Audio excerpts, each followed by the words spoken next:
Nasib apes dialami sopir truk bernama Idewo Ketut Arimbawo 56 tahun bersama rekannya Iwayan Artedana 58 tahun di Jalan Gatot Subroto Timur nomor 47 Denpasar Timur pada Selasa 28 November tengah malam. Saat memperbaiki ban mobilnya yang pecah di pinggir jalan, dua pria itu ditabrak pengendara motor mabuk. Diketahui pemotor tersebut bernama Domingus Manoh, 30 tahun. Kecelakaan tersebut bermula ketika truk Isuzu berhenti di sisi sebelah selatan Jalan Gatsu Timur karena ban pecah.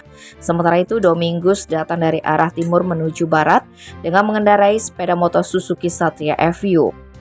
Lantaran kurang berhati-hati dan dalam kondisi terpengaruh alkohol, pria kelahiran Weknutu, Kupang, Nusa Tenggara Timur ini menghantam bokong truk, lalu pemotor itu terpental dan menabrak sopir dan temannya yang sedang mengganti ban. Akibat insiden itu, sopir Ketut Arimbawo mengalami luka di leher dan lecet di kaki kanan, sedangkan rekannya Wayan Artedana menderita sakit di pinggang. Sementara itu Domingus mengalami luka robek di bibir atas dan luka robek di punggung kaki kanan.